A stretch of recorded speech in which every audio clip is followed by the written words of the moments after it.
Hola, ¿qué tal? Hola, ¿qué pasa? ¿Qué tal? Soy David Espinosa. Y Jesús Espinosa. Y esto es Cosas de Guitarra.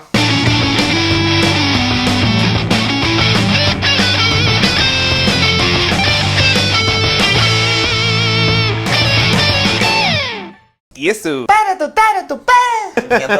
En el vídeo de hoy vamos a atender la petición de Jushiro Husake, que es nuestro nuevo miembro del canal. Os animamos a que os hagáis miembros del canal, ya sabéis que está el botoncito ahí abajo. Así que muchas gracias por la petición, Jushiro. No sé si se pronuncia así tu nombre, ya nos lo dirás si acaso en algún momento. Pero bueno, bienvenido a la membresía. Eres un auténtico Cosas de Guitarrer y lo sabes. Alright. Jushiro nos pide que hagamos un vídeo hablando sobre guitarristas rítmicos y cuál es el rol que representan dentro de una banda. Así que David y yo hemos estado una hora pegándonos de hostias sobre los terribles guitarristas rítmicos que hay por ahí y los maravillosos guitarristas rítmicos absolutamente infravalorados que también hay por ahí. Con este tema podríamos estar hablando 12 horas, 20 horas, 150 millones de horas, porque son muchos años, no solo estudiando música o tocando música, sino también escuchando música. Así que opiniones tenemos muchísimas. Vamos a centrarnos primero en hablar de diferentes grupos con ciertos guitarristas rítmicos que en cierto modo tienen repercusión en la industria musical. Por supuesto nos vamos a centrar en el rock, porque para eso somos, los que estamos hablando. El concepto es el concepto. Entonces vamos a coger, eso sí, bandas más bien populares, así un poco para todos los públicos, porque si nos ponemos a hablar de bandas que solo conocemos nosotros, pues nos quedamos solos. Luego también vamos a introducir un poquito nuestra propia experiencia, nuestra relación con la guitarra rítmica, y luego al final del vídeo pues concluiremos con qué es nuestra opinión sobre el papel que juega el guitarrista rítmico, su importancia, etcétera, etcétera. El primer ejemplo que nos ha venido a la cabeza es James Hetfield. Guitarra rítmico, la verdad que a nivel de técnica es un desastre, como todo lo que ocurre ahí, pero hace muy bien su trabajo, y al final eso es lo que hay que valorar. Tendemos a pensar que los guitarristas rítmicos son guitarristas peores y los guitarristas solistas son guitarristas mejores, pero la realidad es que yo en mi caso creo que James Hetfield toca mejor que Kirk Hammett, según lo que yo considero que es tocar mejor o peor, porque ya sabéis que aquí hay mucha subjetividad de por medio. James Hetfield es más sólido a nivel rítmico, y hay que pensar que luego Kirk Hammett hace el papel para el que él está en Metallica, pero si lo reducimos a las rítmicas que se hacen en Metallica, hay que pensar siempre que un guitarrista rítmico, o sea, incluso un guitarrista solista, el 90% del tiempo es un guitarrista rítmico. Y que Kirk Hammett, cuando está tocando en Metallica, el 90% del tiempo no está tocando solo, se está tocando guitarras rítmicas. ¿Cuál de los dos es el guitarrista rítmico en Metallica? Ambos son rítmicos siempre y en prácticamente todas las bandas. Pero sí es verdad que se suele diferenciar que hay un solista, vale. Y en este caso estoy de acuerdo con David, el rítmico de Metallica es mejor como rítmico y además es que es mejor como solista. Es que la gente se cree que todos los solos los hace Kirk Hammett y no todos los solos los ha hecho Kirk Hammett. Sí, es verdad que la inmensa mayoría, así es. La gente solamente relaciona a Hetfield con el solo del Nothing Else Matters. Pero también te voy a decir una cosa, para mí el solo de Nothing Else Matters es uno de los mejores solos que tiene Metallica. Francamente. Está muy bien. Pero también, bueno, rompo una lanza a favor de Kirk Hammett, y esto es muy raro. Reconociendo que es verdad que hay muchas melodías muy características de canciones de Metallica que conoce todo el mundo que son de él. Se han quedado en la memoria colectiva. Por algo será, ¿sabes? Las toque mejor o peor, las ha hecho él. Vale. Ahora sí que vamos a ir con un guitarrista rítmico que es de quitarse el sombrero, que es Izzy Stradlin. El de los Guns N' Roses. Que tenía que estar ahí en el ruedo con Slash y su sombrero y decías, ojito este tío, ¿eh? No, además es que si analizas las rítmicas que se hace Izzy, son cojonudas. O sea, tiene unos guitarreos con un feeling que se te va la olla, que pasan bastante desapercibidos y no nos damos cuenta porque se los atribuimos muchas veces a Slash, y a lo mejor Slash está haciendo una parte mucho más básica. Slash tenía un papel más solista puro, pero la realidad es que no descuidaba las notas a tierra, no descuidaba darle fuerza a la guitarra rítmica. Sí. Pero es cierto que se podía permitir, gracias también al papel de Izzy Stradlin, estar mucho más pendiente de ciertos adornos, ciertos licks, ciertos arreglos, mientras que Izzy Stradlin mantenía por sí mismo la base rítmica. Es que diría que hasta Duffy hacía más trabajo melódico con el bajo que Sí. Easy con la guitarra. O sea, al final hacía más base Easy con la guitarra rítmica que el bajista, que muchas veces estaba haciendo un montón de arreglos y tal. Tiene unas líneas de bajo también chulísimas. Mira que no soy Sí. yo muy de Guns N' Roses, pero reconozco que... No, a mí sí me gusta. Pues yo es que tengo que reconocer que a mí me cuesta la voz, entonces el resto de la banda se ve sacrificada por la parte principal, que es la que a mí menos me... Ya. No es que me parezca que canta mal, es que no me gusta cómo canta, es la diferencia. Porque canta un huevazo. El tercer guitarrista que se nos ha ocurrido es Paul Stanley, el cantante de Kiss. Haciendo el mismo papel que James Hetfield, de ser casi siempre el guitarra rítmico, pero sí es verdad que en algún momento tiene algunos solillos y tal, y ojito con Paul Stanley, que toca mucho más de lo que parece. Cuidado. Mola un huevo porque hace su trabajo y muchas veces, como rítmico, es ultra básico porque está más centrado en mover a la peña, en ser el pedazo de frontman que es. Y muchas veces se le puede ver en directo que te echa un acorde y toda la secuencia, o sea, a lo mejor dura ese acorde 4 compases que debería ser un ritmo rock and rollero y el pibe hace pum y te suelta eso como si fuese un teclado, como si fuese un colchón. Y en realidad el que está encargado de lo demás es el otro guitarrista, ¿sabes? Sí. Digo el otro guitarrista porque como los guitarristas de Kiss han sido muchos, podríamos decir alguno de ellos. Eso sí, la figura de claro solista en Kiss siempre ha sido el otro, ya sea Ace Frehley, Bruce Kulick, Vinnie Vincent o quien estuviera en ese momento. Mira, una situación parecida pero no tan clara sería el caso de Megadeth. Podríamos decir que Dave Mustaine siempre ha sido un poco más el guitarrista rítmico porque los guitarristas solistas que siempre se ha cogido son crema pura, o sea, son guitarristas que, en mi opinión personal, le dan 1000 vueltas a Dave Mustaine. Oí a Mustaine una vez decir que al final, cuando él salió de Metallica y se centró en hacer Megadeth, se centró en la voz y se puso más a tocar rítmicas y dejó un poco el ser mejor solista de lado, y dice que quién sabe si se hubiese mantenido como guitarrista solista si podría haber llegado a ser mejor. Y que precisamente por eso fichaba a lo mejor. O sea, él llegaba y decía, un guitarrista de metal que sea bomba. Creedence Broderick, tráemelo.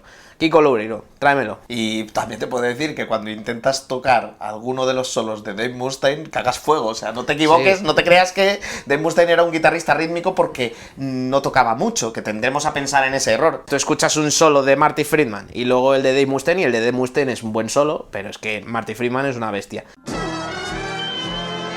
Lo que nos lleva a Marcus Siepen, el guitarrista rítmico de Blind Guardian. Mira que bien traído. ¡Te lo traigo calentito!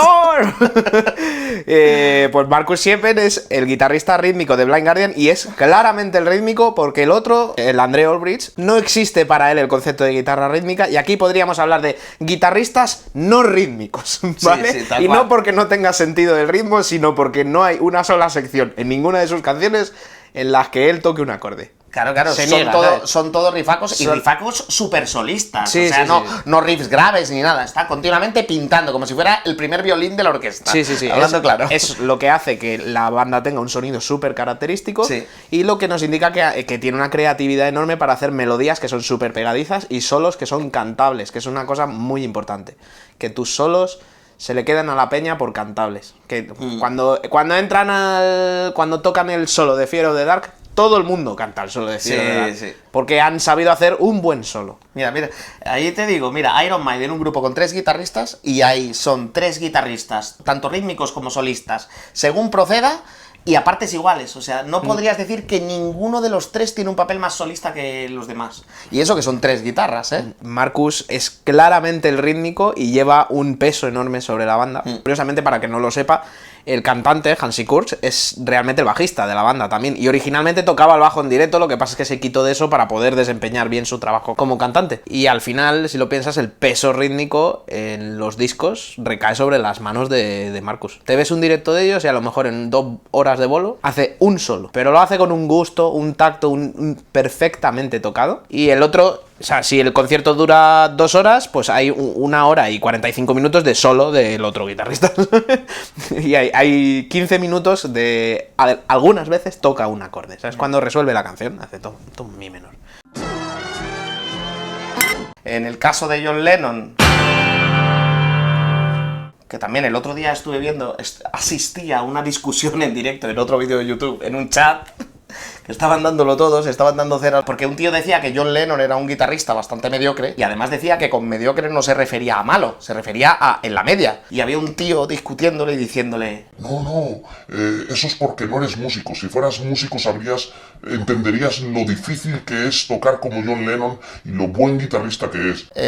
A ver, yo no soy músico profesional, este señor sí lo es. John Lennon, para mí, si mediocre es en la media, está por debajo de la media. Otra cosa es que esté por encima de la media como compositor, que es una cosa muy diferente. Claro, estamos hablando, John Lennon era un fabricante de hits espectacular y combinaba sin conocimiento teórico musical una serie de acordes que solo hacía él, esas combinaciones. Le pasaba un poquito como le pasaba a Kurt Cobain, sobre todo en sus primeros inicios.